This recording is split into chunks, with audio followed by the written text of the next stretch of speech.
Welcome to special analysis. నేను రమా మండువా. ఈరోజు అనాలిసిస్లో భాగంగా మనం తీసుకోబోతున్న టాపిక్ ఏంటంటే అటు నర్సరావుపేటకు అండ్ దెన్ ఇటు గుంటూరుకు కూడా చంద్రబాబు నాయుడు ఈరోజు ఎంపీ అభ్యర్థుల్ని ఖరారు చేశారా అంటే అవుననే చెప్పాలి. అత్యంత కీలకమైన ఈ ఎంపీ స్థానాలు రెండు కూడా అంటే గుంటూరు జిల్లాలో అత్యంత కీలకమైన రెండు ఎంపీ స్థానాలు కూడా ఈ రోజున పూర్తి స్థాయిలో టీడీపీ ఖాతాలోకి రాబోతున్నాయి. ఈ రెండు స్థానాల మీద జనసేన కూడా అంత సీరియస్గా ఫోకస్డ్గా లేదు. ఎందుకంటే ఈ రెండు టీడీపీకి ఒక హార్డ్ కోర్ స్థానాలే అని చెప్పుకోవాలి, కంచుకోట్లు అనే చెప్పుకోవాలి చాలా రోజుల పాటు. బట్ గత ఎన్నికల్లో నర్సరావుపేట వైసీపీ ఖాతాలోకి వెళ్ళినప్పటికీ కూడా సో అలాంటి ఈ రెండు కీలకమైన ఎంపీ స్థానాలకు చంద్రబాబు నాయుడు అభ్యర్థులను కూడా అనౌన్స్ చేయబోతున్నారు త్వరలోనే అనే చర్చ జరుగుతోంది. ఇక్కడే ఒక ట్విస్ట్ ఉందనే చెప్పుకోవాలి. ఎందుకంటే ఇక్కడ నర్సరావుపేట నుంచి గత ఎన్నికల్లో వైఎస్ఆర్సీపీ తరపున లావు శ్రీకృష్ణదేవరాయలు విజ్ఞాన సంస్థల అధినేత అయిన లావు రత్తయ్య కొడుకైన లావు శ్రీకృష్ణదేవరాయలు ఎంపీగా నిలబడటం జరిగింది. సో ఆయన పూర్తి స్థాయి వైసీపీ వేవ్ కంటే అతీతంగా ఒక సెల్ఫ్ ఇమేజ్తోనే ఆ రోజున ఎంపీగా లావు కృష్ణదేవరాయలు గెలిచారు కూడా గత ఎన్నికల్లో వైఎస్ఆర్సీపీ ఎంపీగా. సో అప్పటి నుంచి కూడా ఒక వివాదరహితుడిగా ఒక సౌమ్యుడిగా లావు శ్రీకృష్ణదేవరాయలు కొనసాగుతూ వస్తున్నారు. అయితే అదే జిల్లాకు చెందిన విడుదల రజనీకి జగన్మోహన్ రెడ్డి చిలకలూరుపేట ఎమ్మెల్యేగా ఉన్న విడుదల రజనీకి జగన్మోహన్ రెడ్డి మంత్రి పదవి ఇచ్చిన తర్వాత పూర్తి స్థాయిలో ఆమె అటు ఏదైతే లావు శ్రీకృష్ణదేవరాయల వర్గంతో ఆమెకున్న ఒక విభేదాలు ఎప్పుడు కూడా ఎక్స్ప్లాయిట్ అవుతూ వచ్చాయి. అనేక రకాలుగా ప్రోటోకాల్ దగ్గర నుంచి అనేక ఇష్యూల్లో స్థానికంగా లావు శ్రీకృష్ణదేవరాయలను ఇబ్బంది పెట్టిన సందర్భాలు కూడా ఉన్నాయి. విడుదల రజని విజయసాయిరెడ్డి లాంటి వాళ్ళు వచ్చి ఆమె క్లాసులు తీసుకున్న ఆమె తన వైఖరి అయితే మార్చుకోలేదు.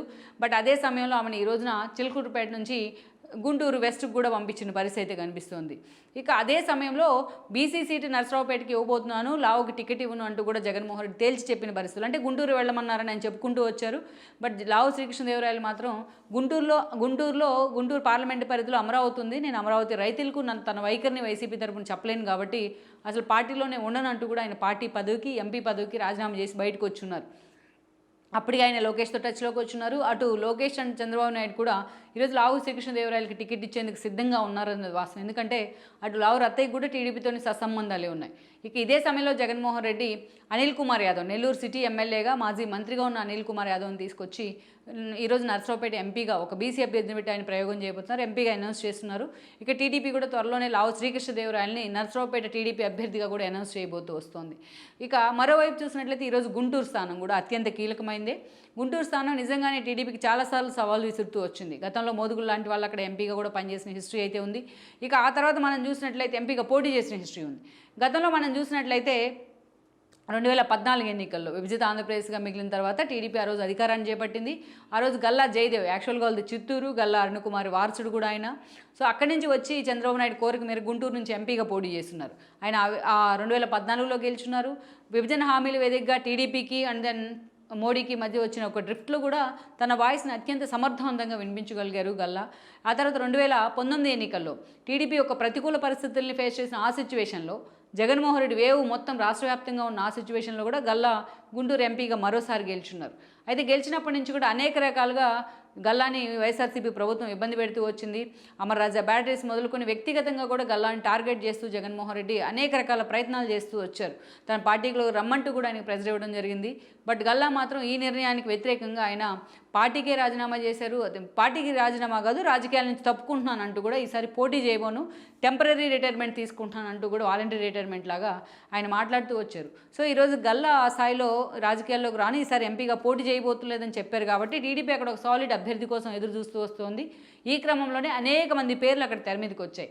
అయితే గతంలో పెమ్మసాని చంద్రశేఖర్ నర్సరావుపేట అండ్ దెన్ ఈరోజు గుంటూరు టికెట్లు కూడా గతంలో ట్రై చేస్తూ వచ్చారు. ఆయన లాస్ట్ మినిట్లో ఆయనకి టికెట్ దక్కని పరిస్థితి ఏర్పడింది.